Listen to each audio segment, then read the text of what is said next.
হবে কমিশনের এসআইআর বিচারে বিচার বিভাগ। এসআইআর বিচারে জেলা বিচারকদের দায়িত্ব। লজিক্যাল ডিসক্রিপেন্সি বিচার করবেন জেলা বিচারকরা। প্রধান বিচারপতি কমিশনের যে বৈঠক আর সেই বৈঠকেই এই সিদ্ধান্ত। বিচারকদের প্রয়োজনীয় প্রশিক্ষণ দেবে কমিশন।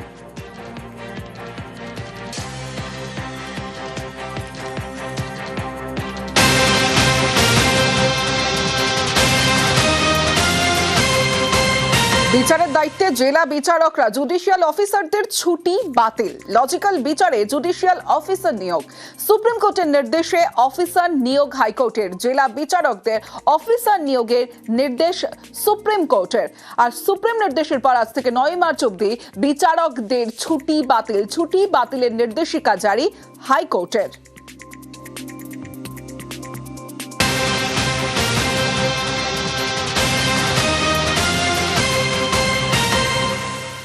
আর এত কিছুর পরে একটাই প্রশ্ন আসে যে হোয়াট নেক্সট। সোমবার থেকেই কাজ শুরু বিচারকদের। সোমবার থেকে লজিক্যাল নিষ্পত্তিতে বিচারকরা। আরো বিস্তারিত জানাবে সোমরাজ। দেখো, লজিক্যাল নিষ্পত্তি বলতে গেলে যত সংখ্যক অভিযোগের নিষ্পত্তি বাকি থাকবে সেই সংখ্যক অভিযোগের নিষ্পত্তি করবেন জুডিশিয়াল অফিসাররা। আজ রাত 12টা পর্যন্ত যত সংখ্যক অভিযোগের নিষ্পত্তি করে দিতে পারবেন ইআরও এইআরওরা, যেখানে সম্মতি থাকবে মাইক্রো অবজারভার, রোল অবজারভারদের, সেই সংখ্যার পর যে সংখ্যাটা পড়ে থাকবে, যেটা কমিশন মনে করছে আনুমানিক 45 লক্ষ হতে পারে, সেই সংখ্যার অভিযোগের নিষ্পত্তি করবেন জুডিশিয়াল অফিসাররা। এই জুডিশিয়াল অফিসাররা কত সংখ্যক অভিযোগ নিষ্পত্তি করবে আগামীকাল দুপুর 12টার মধ্যে পাঠিয়ে দেবে রাজ্যের মুখ্য নির্বাচনী আধিকারিকের দপ্তর কলকাতা হাইকোর্টের প্রধান বিচারপতির কাছে। পাশাপাশি বিধানসভা ভিত্তিক যাতে একটি করে অভিযোগের নিষ্পত্তি কেন্দ্র করা যায় এবং একজন করে জুডিশিয়াল অফিসার পাওয়া যায়, ইতিমধ্যেই তার চেষ্টা করা হচ্ছে বলে কমিশন সূত্রে জানা যাচ্ছে। সোমবার থেকেই জুডিশিয়াল অফিসারদের এই নিষ্পত্তির প্রক্রিয়া শুরু করার চেষ্টা করা হচ্ছে। ইতিমধ্যেই কলকাতা হাইকোর্টের প্রধান বিচারপতির তরফেও সেই চেষ্টা করা হচ্ছে। কাল থেকেই জুডিশিয়াল অফিসাররা জেলায় জেলায় পৌঁছে যাবেন, তেমনটাই কমিশন সূত্রে খবর। জুডিশিয়াল অফিসারদের নিষ্পত্তির কেন্দ্রে সিসিটিভি রাখা হচ্ছে। নিরাপত্তার কথা মাথায় রেখে নিষ্পত্তি কেন্দ্রের ভেতরে থাকবে সিসিটিভি, বাইরেও থাকবে সিসিটিভি, পাশাপাশি পর্যাপ্ত পুলিশি নিরাপত্তার ব্যবস্থাও রাখা হচ্ছে। কোথায় কোথায় নিষ্পত্তি কেন্দ্র হবে সেটা ঠিক করবেন জেলা শাসকরা, কিন্তু প্রত্যেকটি বিধানসভা ধরে একটি করে নিষ্পত্তি কেন্দ্র করার কথা কমিশন বলেছে আজকে। এবং যে জুডিশিয়াল অফিসারদের জন্য আলাদা করে পোর্টাল তৈরি করছে নির্বাচন কমিশন, জুডিশিয়াল অফিসারদের জন্য আলাদা লগইন আইডি থাকবে। তারা বুথ ধরে ধরে এই পোর্টাল তৈরি করা হচ্ছে, যেখানে তারা তাদের পর্যবেক্ষণ এবং ইয়েস অর নো সাবমিট করতে পারবেন। এমন ভাবেই পোর্টাল তৈরি করা হচ্ছে যে অভিযোগগুলি নিষ্পত্তি হবে না সেই অভিযোগগুলি মূলত জুডিশিয়াল অফিসারদের পোর্টালে দেখাবে এবং বিধানসভা ভিত্তিক তা দেখাবে এবং সেখানে তাদের সহযোগিতা করবে মাইক্রো অবজারভাররা।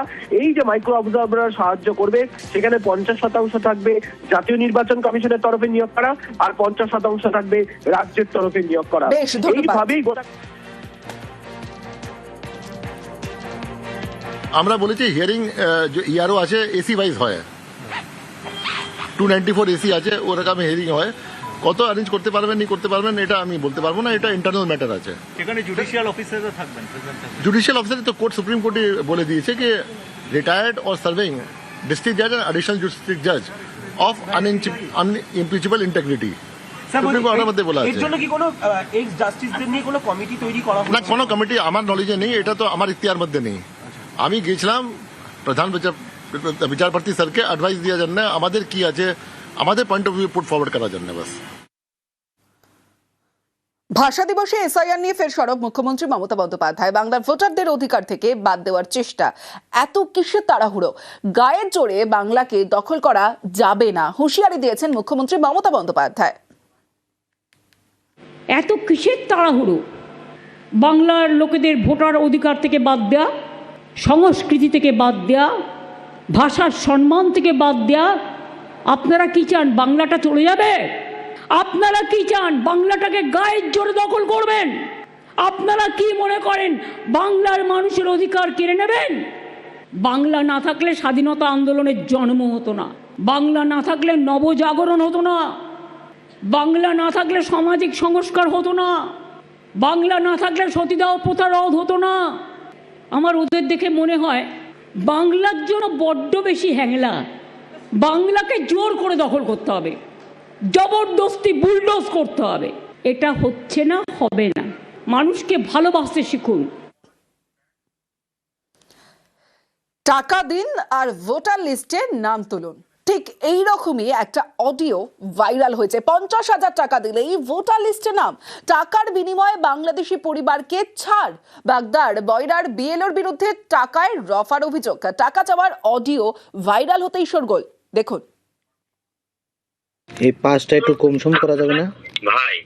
একটা কথা বলছি শোন, বলো। 12 করে আমার চোখের সামনে 5টা 50 লোকের ফাটকাট কথা, ঠিক আছে? আমি আরো- সস্তা মনে করো না, আমি আরো এতে ভাব- 4 জন রয়েছে। শোনো, ইআরও এমও মানে মাইক্রো অবজারভার প্লাস ডিইও।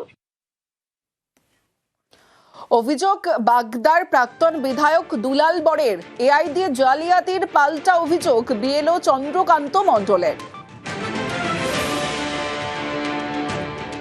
গত 19শে ফেব্রুয়ারি বিশ্বস্ত সূত্রে জানতে পারলাম নপাড়ার 120 পাটের বিএলও চন্দ্রকান্ত মণ্ডল, তিনি ওই গ্রামেরই জনৈক ইসমাইল মণ্ডল, তার সঙ্গে চুক্তিবদ্ধ হয়েছিলেন যে 5টা ভোট করে দেবেন, বিনিময়ে তিনি 50,000 টাকা নেবেন।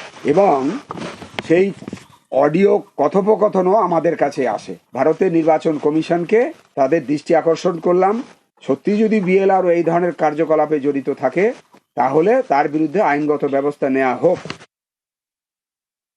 এই বিষয়টি তো আমি সেরকম কোনো কিছু জানি না, এরকম কোনো কথা আমাদের সঙ্গে বিএলওর সাথে হয়নি। না, আমি তো কাউকে কিছু বলিনি। 2002 সালে আমার নাম নেই, আমার দিদিমার নাম আছে এখানে। আমাদের পাশে ভাই, আমরা এখানে জন্মসূত্রে এখান থেকে আসি। আমার জন্ম 1989 সালের থেকে। হ্যাঁ, বাবা মার নাম আছে, বাবা মার সমস্ত ডকুমেন্টস আছে। অভিযোগ বিভিন্ন রকম করতে পারেন, কিন্তু এরকম ধরনের কোনো বিষয় হয়নি। বা কোথায় উনি কি অডিও পেয়েছেন আমি জানিও না। আজ এআই এর যুগে অনেক কিছু হতে পারে, কিন্তু সেটা আমার দায়িত্ব নয়, সেটা তদন্ত করার যাদের দায়িত্ব তারা করবে। আমার এ বিষয়ে কিছুই বলার নেই, কারণ এ ধরনের কোনো কথাবার্তা হয়নি বা এর কোনো ভিত্তিই নেই, ভিত্তিহীন একটা অভিযোগ। এ বিষয়ে যারা তদন্ত করে তারা তদন্ত করুক। মুর্শিদাবাদের খবরের দিকে নজর রাখবো। প্রেমিকাকে খুনে যাবজ্জীবন, আত্মহত্যার প্ররোচনা দিয়ে কীটনাশক খাইয়ে খুন। খুনের অভিযোগে প্রেমিকের যাবজ্জীবন সাজা ঘোষণা করলো লালবাগ মহকুমা আদালতের বিচারক। আমার সঙ্গে প্রণব রয়েছে, কথা বলবো প্রণবের সঙ্গে। প্রণব, 2023 সালের ঘটনা, কোন ঘটনা একবার জানতে চাইবো এবং কোন গ্রাউন্ডে এই যাবজ্জীবন? দেখো, 2023 সালের জুন মাসে এই নাবালিকা এই প্রেমিকাকে ডাকে প্রেমিক রাহুল হালদার। তারপরে একটি আমবাগানের মধ্যে তাকে জোর করে কীটনাশক খাওয়ানো হয় বলে অভিযোগ, এবং 19 দিন ধরে প্রথমে লালবাগ হাসপাতাল, তারপর মুর্শিদাবাদ মেডিকেল কলেজ এবং কলকাতাতে কিন্তু সে নিয়ে যাওয়া হয়, এবং সেখানে চিকিৎসা চলাকালীন কিন্তু মারা যায় ওই নাবালিকা তোমার। আর তারপরেই কিন্তু খুনের মামলা রুজু হয় এবং স্পেশাল পিপি দিয়ে এই বিচার শুরু হয়, এবং তারপরে কিন্তু আজকে যে তাকে যাবজ্জীবন সাজা ঘোষণা করা হয়েছে। এবং এই ঘটনায় তোমার সোশ্যাল নেটওয়ার্কের প্রমাণ, এবং যখন নাবালিকা গুরুতর আহত ছিল সেই অবস্থায় জবানবন্দি এবং একাধিক সাক্ষ্য নেওয়ার পরে কিন্তু সেই প্রমাণের সাপেক্ষেই কিন্তু এই যাবজ্জীবন কারাদণ্ড দেন লালবাগ মহকুমা আদালতের বিচারক। যদিও তোমার পরিবারের পক্ষ থেকে দাবি করা হয়েছে যে উচ্চতর আদালতে যাবে, তবে ওই নাবালিকার পরিবারের লোকেরা কিন্তু খুশি এই সাজা ঘোষণা হয়। বেশ, মীমাংসা হওয়ার পর আমার মেয়েকে বিষ খাইয়ে মেরে দিয়েছে। আমার মেয়ে যখন ওর কাছে গিয়েছে বলেছে আমি বিষ খেলেছি, তুই খেলে, দুজনে একসঙ্গে মরবো। আমার মেয়ের হাত থেকে বিষের শিশিটা কেড়ে জোর করে খাইয়ে দিয়েছে, পালিয়ে গেছে। ও বিষ খায়নি, ও বেঁচে আছে, দিব্যি সুন্দর ঘুরে বেড়াচ্ছে। আজকে যে রায় হলো খুশি হলাম, তাতে ফাঁসি হলে আরও খুশি হতাম। আমার ছেলেকে জেল দিল, হ্যাঁ যাবজ্জীবন জেল দিল। আইনত ব্যবস্থা আমি করব। ছেলেকে ষড়যন্ত্র করে আমার ছেলেকে ফাঁসালো। হ্যাঁ, আমি উচ্চতা যাবো, আইনত যাবো, আমি এর ব্যবস্থা নিব। তো এই কেসটাতে সবচেয়ে ইম্পর্টেন্ট জিনিস হচ্ছে যে ডিজিটাল এভিডেন্স, সুইসাইডাল স্টেটমেন্ট থেকে আরম্ভ করে লাস্ট স্টেটমেন্ট, ডিজিটাল এভিডেন্স খুব কাজে লাগবে। এই কেসটা আরেকবার প্রমাণ করে দিল।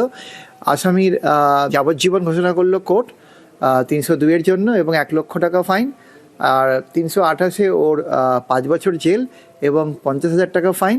1 লক্ষ টাকা দিতে না পারলে 8 বছর আরও জেল হবে, এবং 50,000 টাকা না দিতে পারলে আরও 6 মাস জেল হবে।